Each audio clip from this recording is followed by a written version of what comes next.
Hi guys, welcome back to my channel TikTok with Dharani. ఈ రోజు అయితే పెసరట్లు అయితే వేసేద్దామని అయితే ప్రిపేర్ అయిపోయాను అనమాట. ముందు రోజు వచ్చేసి నేను పెసలు అయితే నానేసుకున్నాను. అండ్ నెక్స్ట్ డే మార్నింగ్ వచ్చేసి పెసలు అయితే నీట్గా కడిగేసుకొని ఇలా మిక్సీ జార్లో అయితే వేసేసుకుంటున్నాను. అండ్ ఇంత పెద్ద అల్లం ముక్క అయితే పడుతుంది. అండ్ దీనికోసం 6 పచ్చిమిర్చి అయితే తీసేసుకున్నాను. నేను పెద్ద గ్లాస్తో అయితే పెసలు అయితే నానేసుకున్నానండి.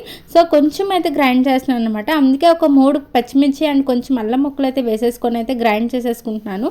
అండ్ కొంచెం జీలకర్ర అయితే వేసుకోవాలి. జీలకర్ర వేసుకోవడం వల్ల డైజెషన్ ప్రాబ్లం అయితే రాదనమాట. మనకి ఇండైజెషన్ లాగా ఫీల్ అవ్వము. సో అలా గ్రైండ్ చేసేసుకొని ఒక బౌల్ అయితే వేసేసుకోవాలి. అలా నేనైతే 2 టైమ్స్ అయితే గ్రైండ్ చేసేసుకున్నాను. మిక్సీ జార్ కూడా ఒకసారి కడిగేసుకొని కలిపేసుకోవాలన్నమాట. ఇప్పుడు మనకి సరిపడా ఉప్పు అయితే వేసేసుకోవాలి. యాక్చువల్గా పెసలు నానేసుకున్నప్పుడు బియ్యం కూడా నానేసుకోవాలి. నేను మర్చిపోయానండి. సో అందుకని చెప్పేసి నేను బియ్యం పిండి అయితే యాడ్ చేసేస్తున్నాను అనమాట. సో మన కన్సిస్టెన్సీ అనేది పల్చగా థిక్గా అయితే ఉంటే బాగుంటుందన్నమాట. దీనికి వచ్చేసి పెసరట్లు చాలామంది పల్చగా కూడా చేసేసుకుంటారు. బట్ నేను వచ్చేసి థిక్గా అయితే ఉంచేసాను. దీనికి 3 స్పూన్లు ఉప్పులాగైతే పట్టేస్తుందండి ఒక పెద్ద గ్లాస్కి. అండ్ బియ్యం పిండి అయితే వేసేసుకుంటున్నాను అనమాట. బియ్యం నానేయడం మర్చిపోయాను కదా అని చెప్పేసి బియ్యం పిండి వేసేసాను. బియ్యం పిండి కూడా వేసేసాక ఇలా కలిపేసుకొని ఒక 15 మినిట్స్ లాగా పక్కన పెట్టేసుకున్నాను. కొద్దిసేపు తర్వాత ర్యాక్ అయితే వేసేసుకుని ర్యాక్ వేడయ్యాక కొంచెం వాటర్ అయితే వేసేసుకున్నాను అనమాట.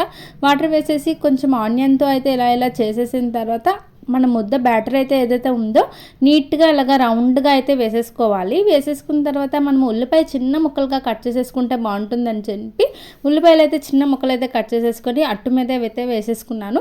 తర్వాత ఆయిల్ అయితే వేసేసుకుని అట్టును అయితే వేగనించాలన్నమాట. అట్టును తిప్పక్కర్లేదండి, ఒక సైడ్ కాలితే సరిపోతుంది. సో దీని మీద అయితే ఉల్లిపాయలు అయితే వేసేసుకుంటున్నాను. సో ఈ పెసరట్టుకి ఉప్మా కాంబినేషన్ అయితే చాలా బాగుంటుందండి. అండ్ దీనికి నేను వచ్చేసి కొబ్బరి అండ్ నువ్వుల పచ్చడి అయితే దానికైతే కాంబినేషన్గా అటాచ్ చేశాను అనమాట.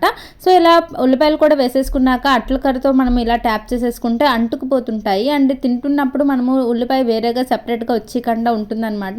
తర్వాత స్లో చేసేయాలండి. గ్యాస్ అనేది స్లో చేసాక అట్టు అయితే వేగనించాలి. సో అట్టు అయితే ఏగిపోయింది చూడండి, ఎంత క్రిస్పీగా చక్కగా వచ్చిందో కదా మన అట్టు అనేది. సో ఇలా అయితే 2 అట్లు అయితే వేసేసుకొని తినేస్తున్నాను. సో మన ఛానల్ని కానీ ఫస్ట్ టైం చూస్తున్నట్టయితే please like, do share and subscribe. Thank you so much guys, and please do support.